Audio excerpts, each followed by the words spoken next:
Est-ce que c'est le désir de ton cœur?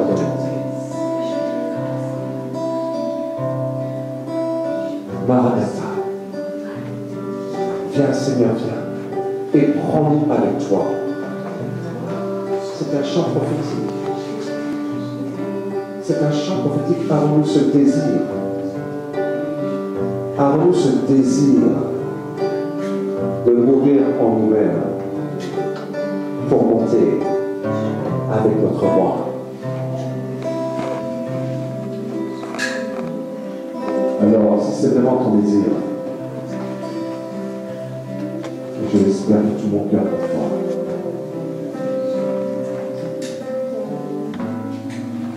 Emmène-moi, Saint-Esprit, emmène-moi où tu veux, emmène-moi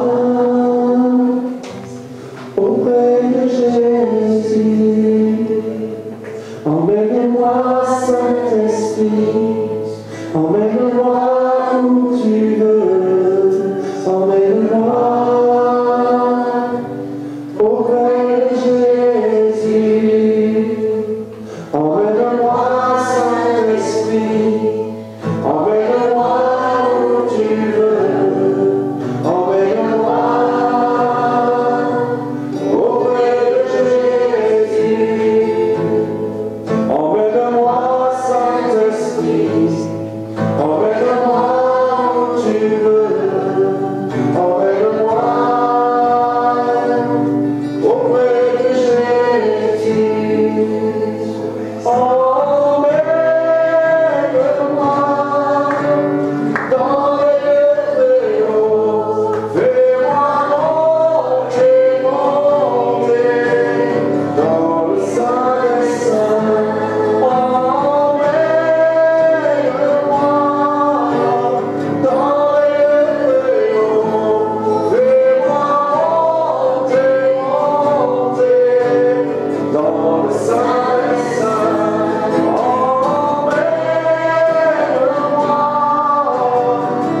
Gloire te soit rendue, Seigneur.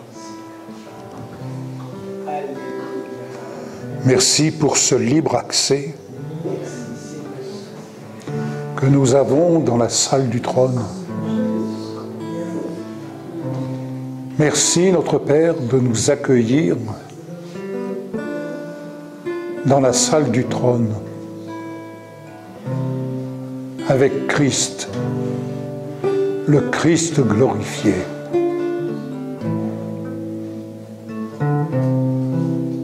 Jésus qui pour nous, en obéissant à ta volonté parfaite, a inauguré par son propre sang la route royale sur laquelle nous sommes tous invités à nous engager en vue de ce plan de salut que tu nous offres et que tu nous fais voir, tandis que notre regard est fixé sur Jésus, le chef et le consommateur de notre foi. Oui, tu nous révèles ce plan de salut et tu nous en donnes notre pain quotidien par le don de ton Fils bien-aimé, faisant de nous des fils, des enfants adoptés, héritiers, co-héritiers de Christ, copropriétaires de cet héritage que tu nous as offert afin de vivre les réalités célestes et qui ne sont pas les réalités de ce monde.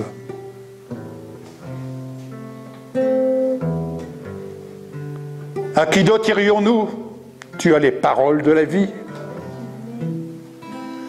À qui d'autre irions-nous, notre Père?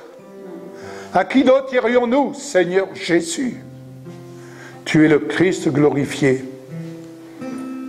Et tes paroles sont esprit et vie. Amen. Tes paroles sont esprit et vie. Amen.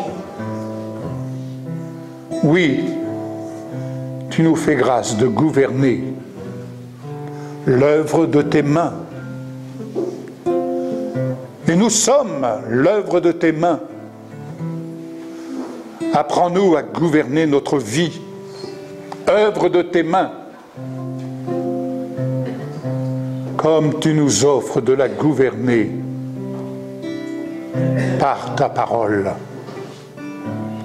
Ainsi, comme tu nous le dis, notre bouche, notre langue a pouvoir de vie ou de mort.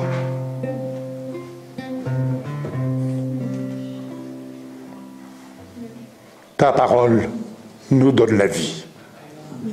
Amen. Alléluia.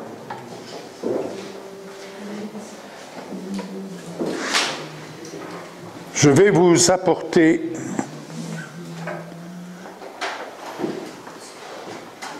une exhortation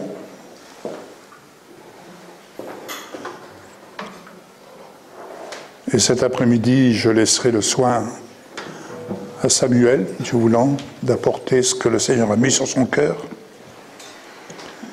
Mais ce matin, je voudrais vous apporter des provisions célestes. Et non pas des provisions spirituelles. Vous savez, lorsque nous parlons des choses spirituelles, lorsque vous rencontrez des gens, monsieur, madame, tout le monde, nous pouvons et comme ça m'est arrivé de le faire, parler des choses spirituelles. Ce qui n'est pas faux, mais il faut savoir que lorsque nous parlons des choses spirituelles, elles englobent beaucoup de choses, parce que elles englobent aussi bien dans le monde spirituel des choses occultes. Vous rencontrez des croyants qui font des choses occultes et qui vous parlent des choses spirituelles. Nous devons donc parler des réalités célestes. Nous parlons du surnaturel. Il nous a été partagé ce matin que Moïse voyait la terre promise. Comment pouvons-nous voir le plan de Dieu si notre regard est sans cesse fixé sur les réalités de ce monde, si notre oreille est sans cesse tendue vers les informations qui viennent de ce monde, et comme Jésus nous le dit, vous êtes dans ce monde. Oui, on ne voit pas. Il y a des réalités, il y a des choses qui se passent. Mais vous n'êtes pas de ce monde. Et comme j'ai eu l'occasion de le dire à plusieurs reprises, je crois que c'est dans le psaume 8, la version littérale, la version hébraïque, nous dit bien que il nous a donné pouvoir de gouverner l'œuvre de ses mains. Tu es l'œuvre de ses mains. Parce que tu es sa création, tu es sa créature. Il t'a tant aimé qu'il a donné son Fils pour te racheter de la malédiction. En acceptant l'alliance avec Jésus, tu es donc racheté une fois pour toutes, terminé. Amen. Alors, en tant que racheté de la malédiction, eh bien, je dois faire agir le gouvernail de manière à pouvoir gouverner l'œuvre de ses mains que je suis dans le Christ, le gouverner de la façon dont il m'invite à gouverner pour aller de gloire en gloire, pour aller à la découverte de ce que je ne connais pas, de ce que je ne vois pas. Puisque je marche par la foi au moyen d'une carte géographique qu'est sa parole.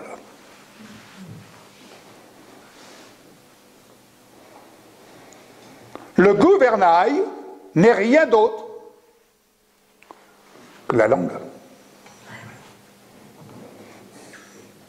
La langue est un petit membre qui peut embraser toute une forêt. Toutes les guerres ont commencé par la langue.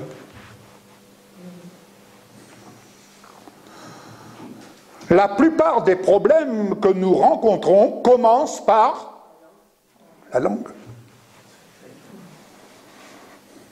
Lorsque nous disons, nous libérons des mots, des paroles, ces paroles, on ne peut plus les rattraper, elles ont été libérées.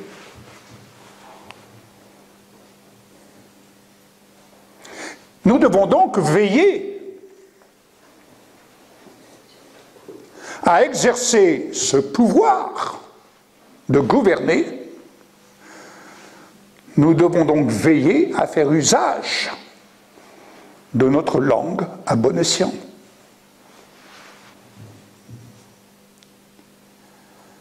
Et cela me ramène au songe dont j'ai eu l'occasion de vous expliquer, de ces prières qui viennent d'en bas et celles qui viennent d'en haut.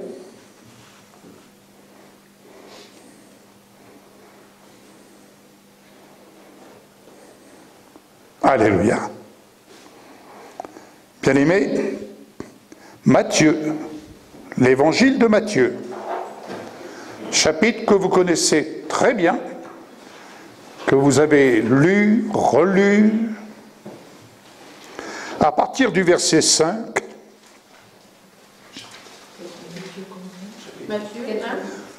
Matthieu 6, verset 5.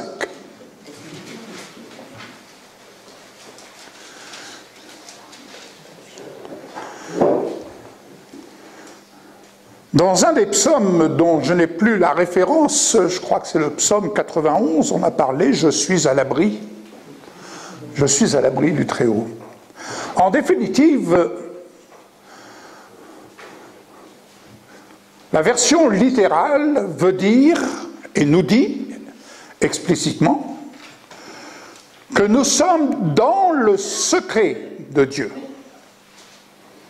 Être à l'abri, c'est être installé dans le secret de Dieu. Et lorsque nous sommes dans le secret de Dieu, il y a une confidence entre le Fils et le Père. Le Père a des choses à dire à ses enfants qu'il ne dira pas aux étrangers. Le Fils a des choses à partager avec son Père qu'il ne partagera pas avec un étranger.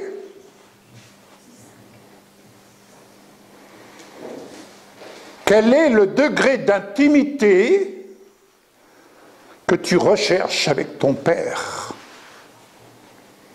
Quel est ce degré d'intimité qui se passe là, dans la chambre de ton cœur?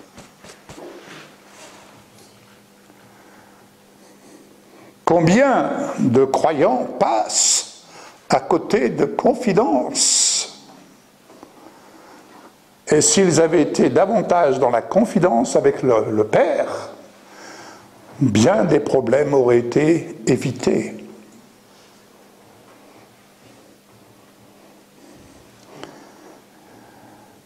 Nous étions avec Samuel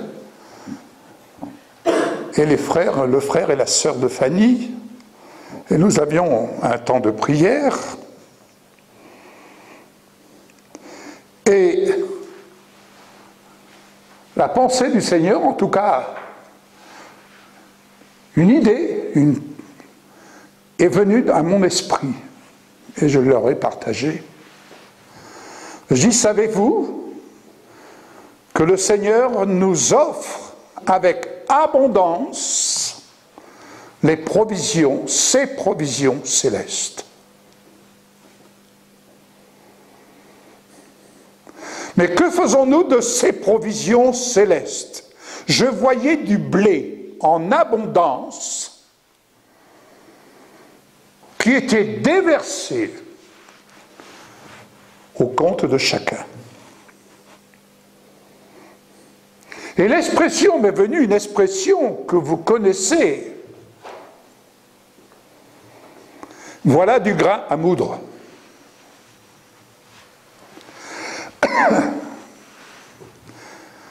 Vous avez pu remarquer comme moi que dans les événements, prenons les événements de notre pays, on pourrait en prendre bien d'autres pays, lorsque un événement se manifeste dans notre pays, tout de suite, les journalistes ont ce que nous pourrions dire du grain à moudre.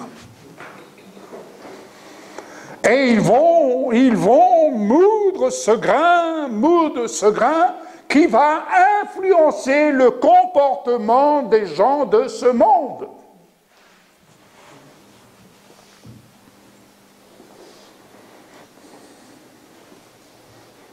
on parle d'une épidémie,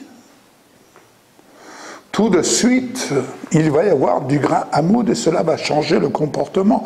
Cela nous rappelle une anecdote. Il y a très longtemps de cela, nous venions de reprendre une épicerie, dont je ne dirai pas le nom de la surface, c'était une petite épicerie. Et lorsque nous avons repris cette épicerie, il y avait dans une pièce annexe du papier toilette en quantité. Avec Michel, on s'est dit, mais qu'est-ce qu'on va faire de cela? Et il y avait des boîtes d'allumettes, en cargaison. J'ai dit, mais qu'est-ce qu'on fait de tout cela?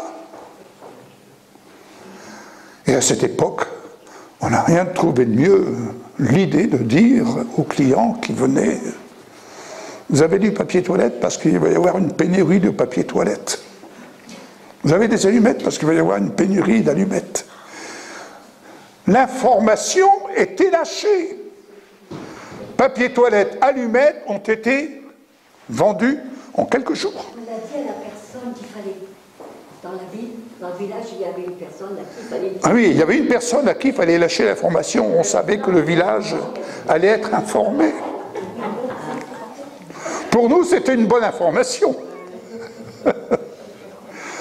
Vous comprenez, c'est pour dire que nous avons reçu, quand Jésus dit « Je vous ai donné le pouvoir ». Je vous ai donné le pouvoir. Peux-tu dire avec assurance « Merci Seigneur ». Merci Seigneur. Merci Seigneur. Oh là, c'est pas très convaincant. Merci Seigneur. Ça, c'est quelque chose qui... Je vais vous dire quelque chose après ça. Pouvez-vous dire « Merci Seigneur ». Merci Seigneur. Pour ce pouvoir. Pour ce pouvoir. Ton pouvoir. Que tu m'as donné.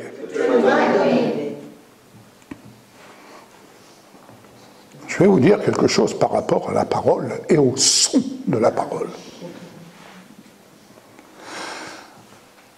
Un homme parmi des chercheurs internationaux, un Japonais, fait la démonstration de l'impact de la parole et du son de la parole sur la molécule de l'eau.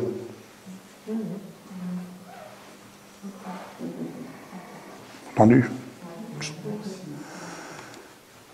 Et il démontre, photo à l'appui, lorsque nous avons des paroles, on va dire, négatives. Je suis malade, je ne suis pas bien portant, j'en ai marre, ceci, cela, bref. Cela impacte la molécule de l'eau. Mais si nous avons des paroles positives, cela impacte la molécule de l'eau. Et vous voyez deux nuances. Vous voyez une molécule, j'allais dire négative, qui n'est vraiment pas belle, et une autre molécule, si mon souvenir est bon, qui ressemble beaucoup plus, vous savez, à un flocon de neige, et qui représenterait un peu l'étoile de David.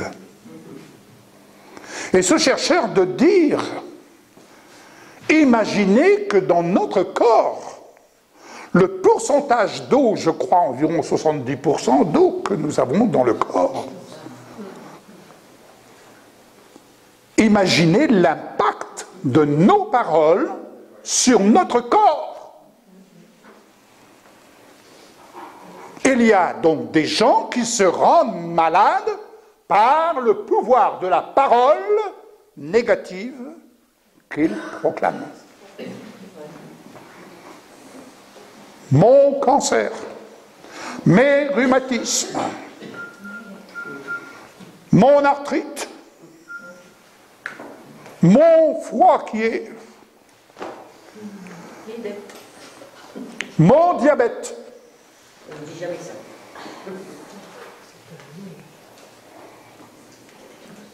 Vous imaginez l'exercice de la foi. on peut entretenir de la religiosité qui va donner à notre chair, oh, c'était bien. On a chanté. On a gigoté. C'était super. Il y avait des guitares. Il y avait de la batterie. Il y avait de la puissance dans les décibels.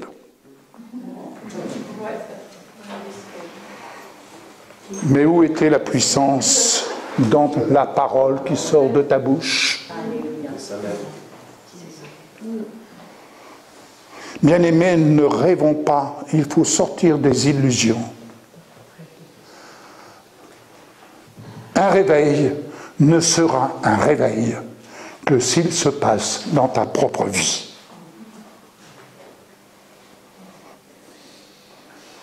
Un réveil collectif n'a jamais amené un réveil personnel. Qu'est-ce qu'il y a de plus important? C'est ton propre réveil. C'est ça qui est le plus important. Ainsi, je vais aborder quelques extraits sur la prière. Et cet après-midi, nous poursuivrons Dieu voulant. Donc, nous avons des provisions célestes. Écoutez bien. Le Seigneur vous donne du grain à moudre. Il est dit, dans la parole de Dieu, et Jésus dit, mes paroles sont esprit et vie. Tu as donc une mission sur l'œuvre que tu es, l'œuvre de Dieu que tu es. Tu es l'œuvre de Dieu. D'accord? Ne regarde pas l'œuvre de Dieu comme étant « Ah, il y a telle mission là-bas, ah, il y a telle... » Non, tu es, toi, l'œuvre de Dieu. Peux-tu dire « Je suis l'œuvre de Dieu ». Tu es donc la personne la plus importante aujourd'hui, demain et après-demain. D'accord? N'est-il pas écrit « Tu aimeras ton prochain » ? Combien de fois tu t'es négligé? Oh, tu veux aimer l'autre. Mais le Seigneur te dit, aime-toi toi-même. Alléluia. Ce n'est pas de l'égoïsme. Mais quand on s'aime soi-même, on prend soin de soi, et à partir de là, on offre le meilleur aux autres. Amen. Vous allez comprendre. Jésus dit ceci, lorsque vous priez, ne soyez pas comme les hypocrites qui aiment à prier debout dans les synagogues et au coin des rues pour être vus des hommes. Je vous le dis en vérité, ils ont leur récompense. Et pourtant le Seigneur nous dit, ne soyez pas comme ces gens qui aiment à prier, à faire des prières et des prières et des prières, ils reçoivent leur récompense. Mais quelle est la nature de leur récompense? Quelle est la nature de leur récompense? Beaucoup de croyants aujourd'hui prient. Mais ils prient quoi? Ils parlent de leurs problèmes, de leur situation ou de la situation du voisin. Ils parlent, ils entretiennent le problème. Oh Seigneur, tu vois, Seigneur, combien j'aurais aimé faire ceci. Tu vois, Seigneur, je n'ai pas d'argent ou... J'aurais voulu, Seigneur, faire ceci, mais tu vois, Seigneur, ma situation, et tu vois, et tu vois, et tu vois. Mais avant même que vous fassiez connaître votre besoin à Dieu, Dieu a déjà pénétré votre besoin. On n'a pas besoin de lui rappeler. Mais il y a un besoin que vous ne voyez pas. Parce qu'il est occulté par le fait que vous êtes passionné, focalisé sur votre besoin. Oh, certes, vous recevez votre récompense, mais elle n'est pas à la mesure des provisions que le Seigneur a prévues. Amen. Tout simplement parce qu'il y a l'absence dans vos propos ou dans les propos de ces personnes, hein, je ne vise personne, hein, mais simplement, nous sommes dans cette phase où vraiment, mission est donnée de vous aider à grandir dans la prière et que vous puissiez en aider d'autres. Il faut changer le logiciel. Il faut changer notre logiciel. Et je le dis en toute humilité et sans prétention aucune. Mais c'est le plus grand service que le Seigneur veut nous donner à chacun d'entre nous.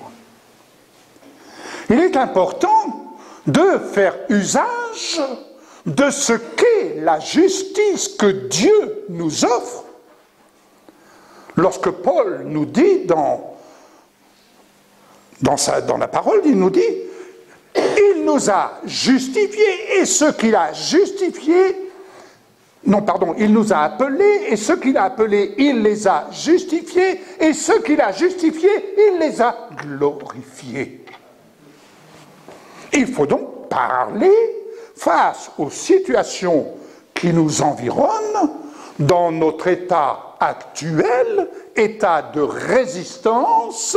Il nous faut parler la justice de Dieu. Et c'est quoi la justice de Dieu? Ce sont ses promesses. Puisqu'il a fait de vous et de moi un co-héritier. Tu es co-héritier, co-héritière. Ça veut dire quoi? Vivre en copropriété. On est tous dans le même immeuble, chacun étant propriétaire de son appartement. Eh bien, nous sommes tous dans le même royaume, chacun étant propriétaire de la demeure qui lui a été attribuée. Ne t'inquiète pas pour l'entretien de cette demeure, tout a été réglé. Les charges ont été réglées. Alléluia. Amen. Or, le Seigneur dit ceci, je vous le dis en vérité, ils ont leur récompense, verset 6, mais quand tu pries, entre dans ta chambre, ferme ta porte, et prie ton Père qui est là dans le lieu secret. Et ton Père qui voit dans le secret te le rendra. Bien-aimé, c'est un passage dont je suis épris. Ton Père qui est là dans le secret, notre Père qui est là dans le secret. Il y a des choses que je peux dire et que je m'exerce à dire, même d'une façon publique, mais ce que j'exprime publiquement, je l'exprime publiquement parce que c'est une façon pour moi de confesser devant les hommes la justice de mon Père. Tu es malade? Seigneur, merci! Parce que dans tes meurtrissures, j'ai été guéri. Je suis donc guéri. Les gens qui te voient, mais toi, dans le secret de ton cœur, ton Père te dit oui. Oui, c'est tout. Que se passe-t-il à ce moment-là? Tu n'écoutes pas ce qui vient du dehors. Tu ne regardes pas le comportement de Pierre-Paul-Jacques ou de ce que tu peux entendre. Tu crois vraiment que tu es guéri? Dans le secret de la chambre, ton Père t'a dit oui. Et ton père te dit, entre dans le repos. Et ton père te dit, paie mon enfant. Et ton père te dit, tout a été payé. Et ton père te dit, j'agis. Et ton père te dit, pénètre mon nom. Et ton père te dit, prends bon courage. Ta dette a été payée. Alléluia. Donc, verset 7, il dit, en priant, ne multipliez pas de vaines paroles comme les païens qui s'imaginent qu'à force de paroles, ils seront exaucés.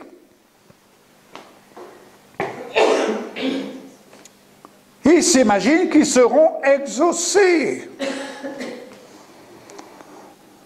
Oh Seigneur, tu vois, tu permets, Seigneur, mais vraiment, je te demande d'intervenir. Quand on commence à dire, ah, Dieu permet que... Non, Dieu ne permet rien du tout. Dieu ne va pas se contredire avec sa parole. Dieu ne permet pas. Mais simplement, tu passes sur ce chemin dans lequel tu marches. Tu passes des zones qui ne sont pas forcément agréables. Mais en toute chose, la solution te vient d'en haut. Si le malheur atteint le juste, le Seigneur l'en délivre.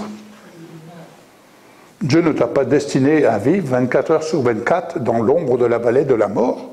Tu peux passer dans l'ombre de la vallée de la mort. Mais le Seigneur ne t'a pas dit, reste là, attends mon signal. Non, non, tu passes dans l'ombre de la vallée de la mort, mais le Seigneur te dit, hé, avance, c'est là-bas que tu vas sortir. Alléluia. Amen.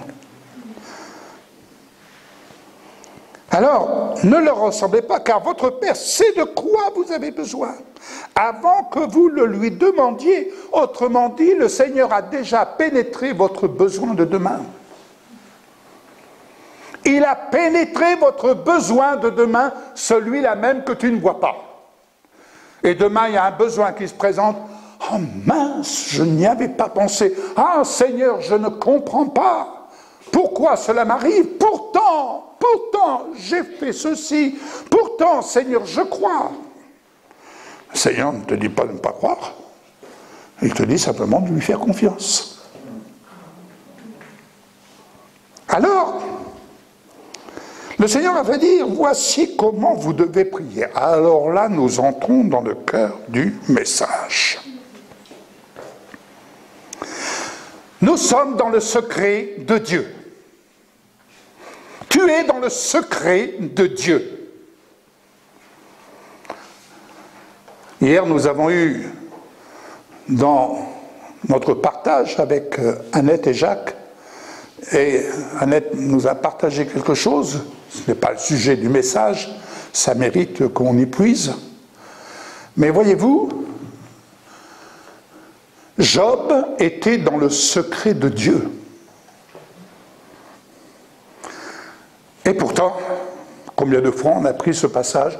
Oh, Dieu a permis à Job, et on s'identifie à Job. Oh, Dieu permet que... Arrêtez de dire des bêtises. Vous n'êtes pas Job. Parce que l'enjeu dont Job était, c'était simplement l'enjeu où Satan a été mettre au défi Dieu. Ton serviteur, là, Job, là, tu permets que... Tu vas voir. Tu crois qu'il est fidèle, mais tu vas voir. Et Job a été l'enjeu d'un problème entre Satan et Dieu. Et Job était dans le secret de Dieu. Il tenait ferme ce dans quoi il était installé, à l'abri. Mais ses amis sont venus vers lui. Ses amis C'était des croyants. C'était pas des païens. C'était des croyants qui sont venus. Oui, mais tu comprends, Job, peut-être que il y a des choses là qui ne tournent pas bien dans ta vie. Peut-être que, en fait, ils ont tenté de le faire sortir du secret de Dieu. Bien-aimés, les réunions de prière ne doivent pas être des réunions de bavardage, ni de règlement de compte. Combien de fois n'avons-nous pas entendu ce genre de prière? Oh Seigneur, tu vois le frère un tel ou la sœur un tel, ce qu'elle m'a fait. Puis on a qu'on ferme les yeux et on prie. Seigneur, je te demande vraiment de lui parler, Seigneur. Oui. Seigneur, tu vois que le frère un tel a trompé sa femme. Ah oui. La femme n'est pas du tout au courant, mais elle est 3-4 ans derrière. Et elle apprend, ah, mon mari est en train de me tromper.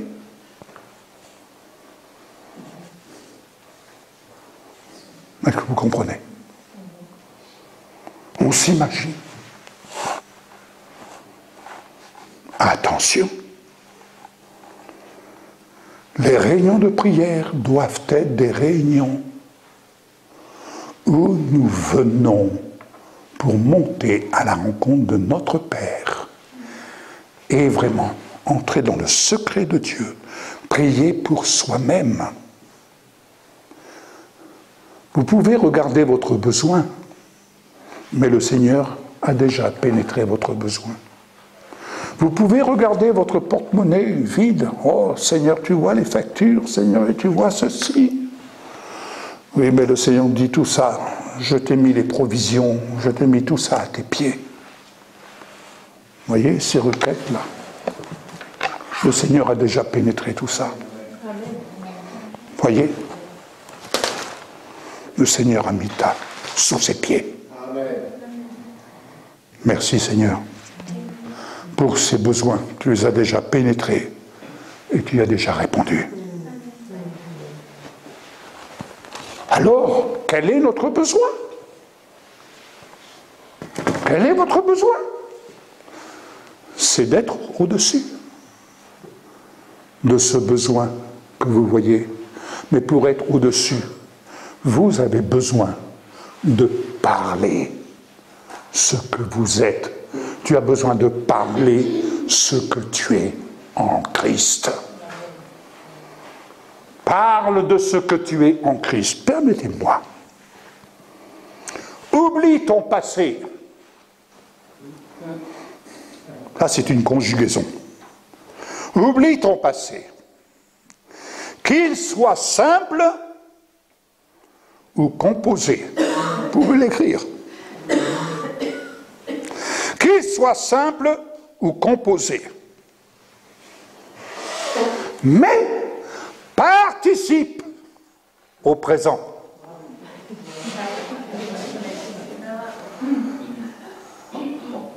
Participe au présent. Pourquoi? Pour que ton futur soit plus que parfait.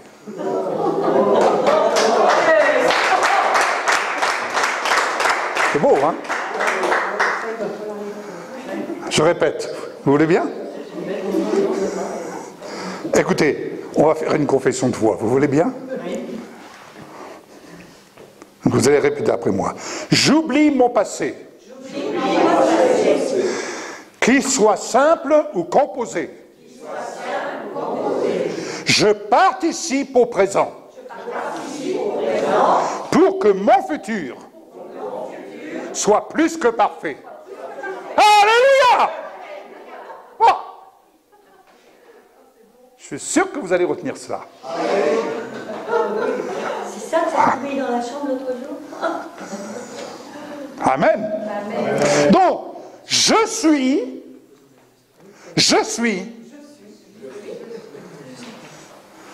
Ça veut dire quoi? je serai. Et dans un futur proche, je vais être. Amen. Je suis guéri, je serai bientôt en forme. Amen. Amen. Alors, écoutez bien l'enseignement de cette prière. Notre Père qui est aux cieux. Dans la version littérale, il est dit notre Père qui est dans les ciels. Oui. Notre Père qui est dans les ciels. Et il est dit que ton nom soit sanctifié. Ton nom est consacré. Voyez la nuance? Que ton nom soit, ça veut dire que nous avons besoin de le voir. Non, ton nom est consacré. Ça, c'est le présent. Ton nom est consacré. Ensuite, il est dit que ton règne vienne.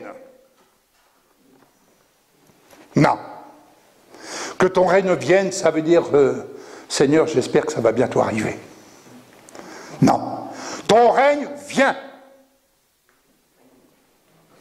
Vous voyez la nuance de ce que j'entends? Alors, quand vous parlez ainsi, que se passe-t-il?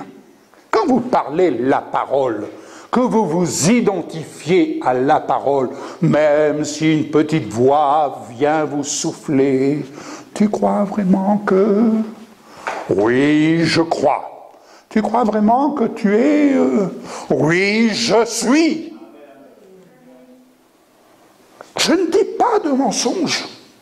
Pour l'adversaire, je dis un mensonge.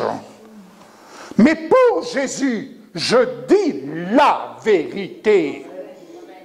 Et la vérité vient t'affranchir. La vérité vient te libérer. La vérité vient te guérir. Alléluia. Alors, ton règne vient. Oh, que ta volonté soit faite sur la terre. Non. Ton vouloir se fait sur la terre comme dans les ciels. Nuance. Dans la perception que nous avons dans notre langage, dans notre langue. Comprenez la répercussion des mots? Ton vouloir se fait, ton règne vient. Ton vouloir se fait, quoi qu'on me dise, quoi que je puisse en penser. Ton vouloir se fait, ton règne vient. Je m'y installe dans le secret.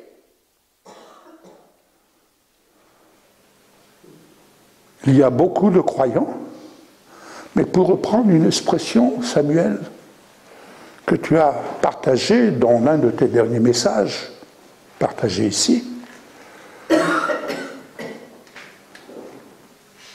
je suis, tu es, fils, fille, pour servir. Mais tu es fils, fille. Amen. Tu n'es pas n'importe qui. Tu n'es pas une étrangère, tu n'es pas un étranger. Il faut que il faut t'en imprégner de ça, de cette réalité. Alors, célèbre phrase. Donne-nous aujourd'hui notre pain quotidien. Quelle explosion, si Samuel, tu te souviens, à la maison, lorsque nous étions ensemble. Donne-nous notre pain quotidien. Alléluia, alléluia, alléluia. Entendez. Quel est ce pain quotidien? Le casse-croûte?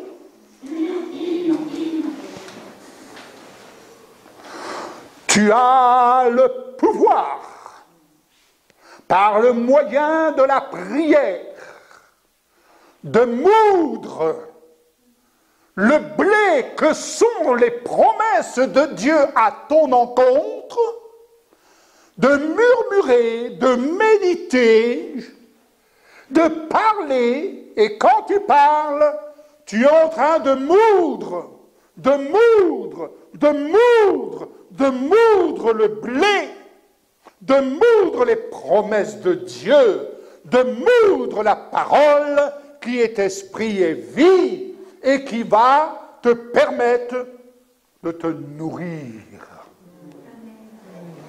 du pain quotidien.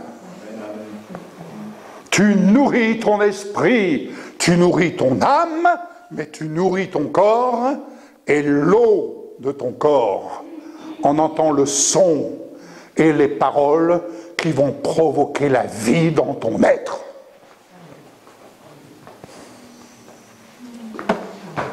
Alléluia! Est-ce que vous comprenez l'enjeu? L'enjeu dans lequel nous sommes invités à abandonner des mauvaises façons de faire, à abandonner. Amen. Pardonne-nous nos offenses, comme nous aussi nous pardonnons à ceux qui nous ont offensés. Pourquoi dire Seigneur, pardonne-nous nos offenses? Pardonne-nous nos erreurs, nos mauvaises façons de faire. Seigneur, pardonne-moi mes erreurs. Pardonne-moi mes erreurs. Comme moi aussi je pardonne aux autres les erreurs. Le pardon est une puissance qui libère. Amen. Le pardon est une puissance qui libère. Je suis convaincu que j'ai dû faire du mal autour de moi. Mais j'apprends à faire le bien. Amen. Amen. Je suis convaincu que je ne suis pas parfait. Mais j'apprends et je vise à devenir parfait. C'est-à-dire de parvenir à la stature parfaite de Christ. Vous allez me dire, oh, c'est prétentieux. Oh, pas du tout. Parce que pour parvenir à la stature parfaite de Christ, il faut se laisser dépouiller. Il faut connaître l'abandon. Et vous savez ce que c'est qu'abandonner? C'est ne plus réagir ce à quoi notre chair. T'as entendu ce qu'il m'a dit là? Et t'as pas vu ce qu'il a fait? Ah mon Dieu, celui-là, si je le tenais, regarde encore un radar là. Vraiment, c'est pas possible ça. Vraiment, des radars, on n'a plus de liberté. On n'a plus de liberté. Regarde, maintenant des voitures qui nous prennent en photo. Hein, on croit que c'est des touristes, là, pensez-vous. Le gendarme, la gendarmette, là, qui sont dans des voitures banalisées, on est pris en photo et on reçoit une invitation à donner une offrande en haut lieu. Ah, vraiment, ils ont besoin d'argent. Et nous voilà partis, nous voilà partis. Mais en attendant, il faut payer. Avec Christ, tout a été réglé. Amen. Amen. Alléluia. Écoutez encore. Ne nous induis pas en tentation, mais délivre-nous du malin. Quelle est la tentation?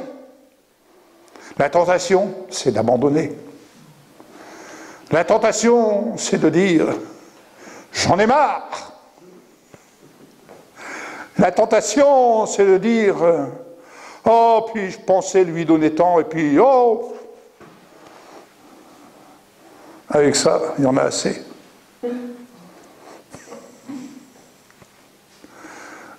La tentation, c'est de dire, oh, aller à la réunion, oh, ça sera pour une autre fois. Oh non, je suis fatigué, je préfère aller faire mon jardin.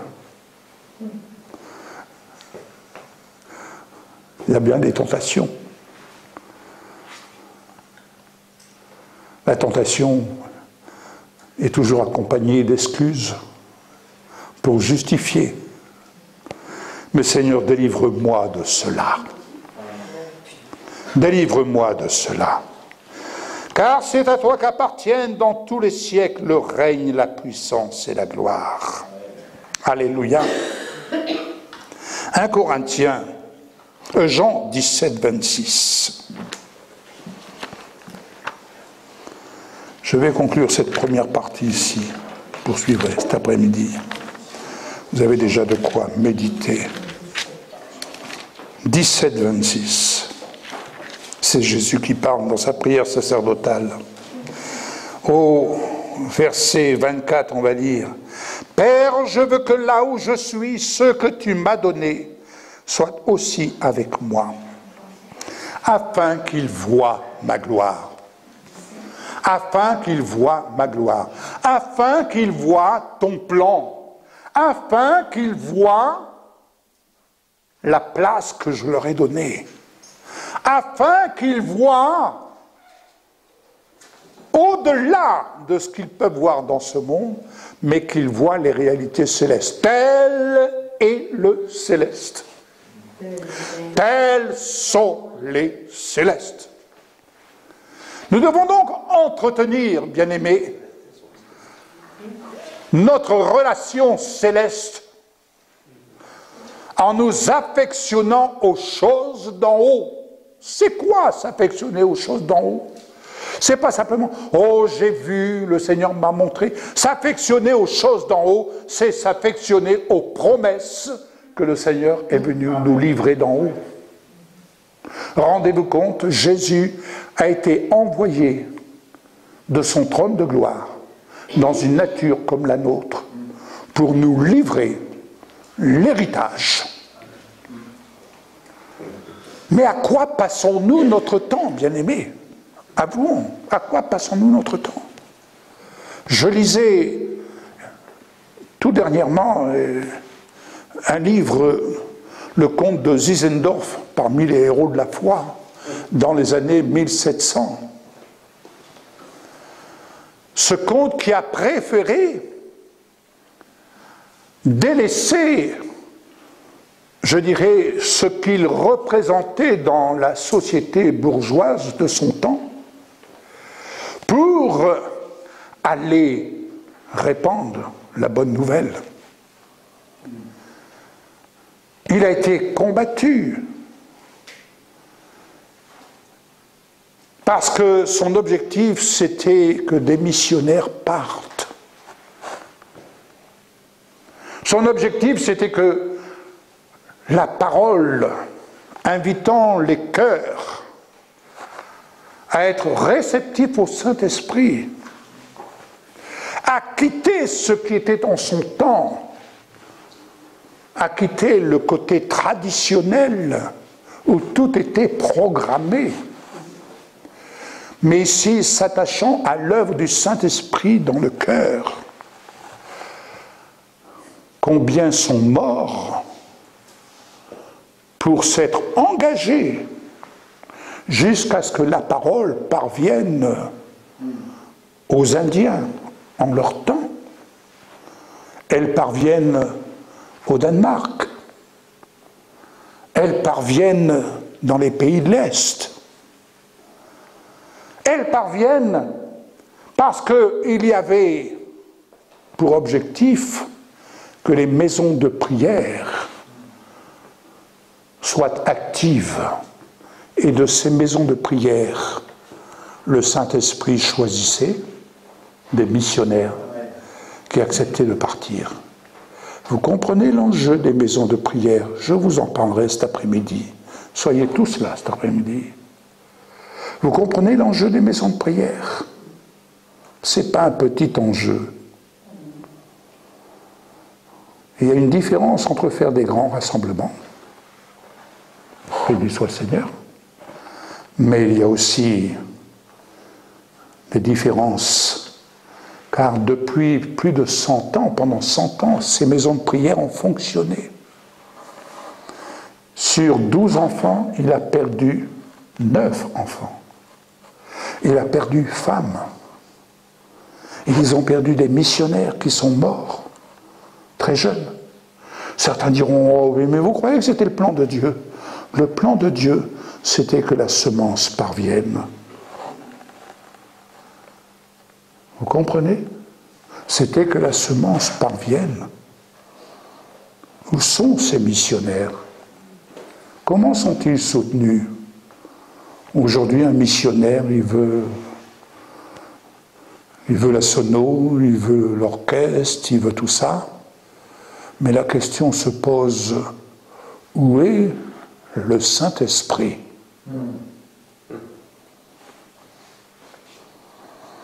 Et j'oserais dire qu'en allant dans les maisons de prière,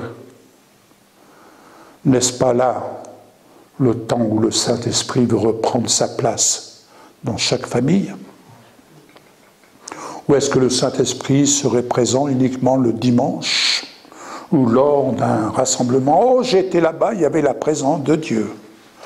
Oh, j'ai traversé la France pour me rendre à un grand rassemblement, il y avait la présence de Dieu. Ah bon? Amen. Bon, gloire à Dieu, je ne doute pas. Mais je n'ai pas besoin de courir de droite et de gauche pour que la présence de Dieu soit dans ma vie, là où je suis, ou là où je voyage. La présence du Saint-Esprit, elle est chez toi, dans ta propre vie, parce que tu es la fille, le Fils de Dieu. Amen. Alléluia. Et je conclue avec ce dernier verset, Romains 8, 15.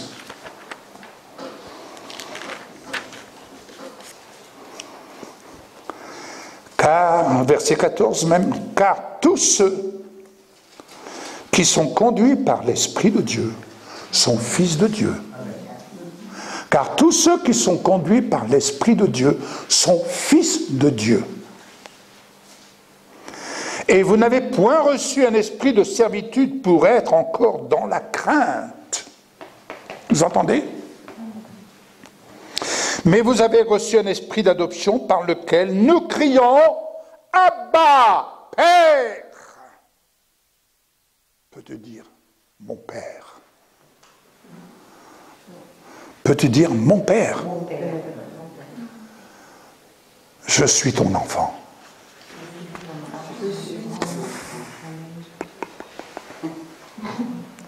Vous savez, dans les récréations, lorsque les enfants jouent et qu'ils voient le papa passer, « Ah, c'est mon père, c'est ma maman !» Vous voulez émouvoir le cœur de votre père? Vous devriez vous lever et dire, « C'est mon père, je suis son enfant. » Hein? Mais faites-le. C'est mon père et je suis mon enfant. Qu'est-ce qui vous empêche de le faire? Alléluia. C'est mon Père.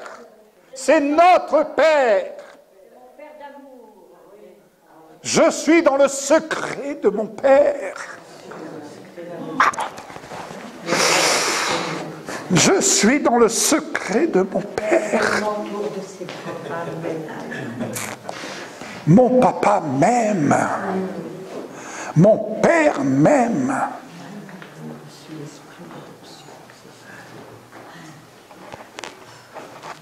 Mon père me donne de la force. Mon père m'a donné toute provision. Et j'ai de bonnes nouvelles de la part de mon père. J'ai une bonne nouvelle, je suis porteur d'une bonne nouvelle. Je suis dans le secret de Dieu. Je suis dans le secret de mon Père. Veux-tu être dans le secret de ton Père? Veux-tu t'installer dans le secret de ton Père à partir de maintenant? À partir de maintenant. C'est-à-dire qu'à partir de maintenant, lorsque vous arriverez, et que je serai là, et que je vous dirai, comment vas-tu? Moi, oh, avec mon Père, ça va très bien. Avec moi-même, ça va moins bien.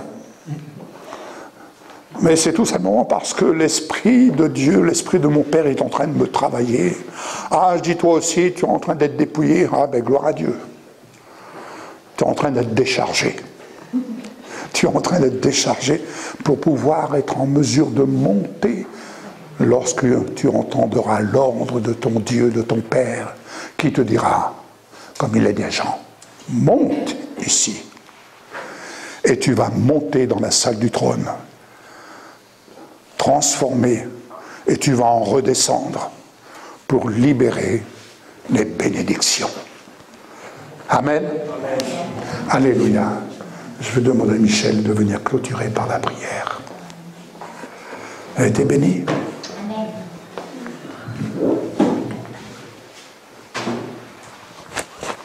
Seigneur notre Dieu, nous voulons te bénir et te rendre grâce pour ces moments que nous avons passés dans ta présence, pour les bénédictions qui vont découler dans le cœur de chacun.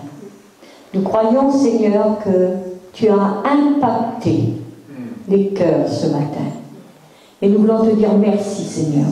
Merci pour ton œuvre d'amour, merci pour ta puissance que nous avons tous en nous. Merci pour ta grâce, ta force, parce que comme tu es revêtu de force, nous sommes revêtus de force. Ta parole est la vérité, Seigneur, et c'est cette parole que nous aimons. Au nom de Jésus-Christ. Amen. Amen.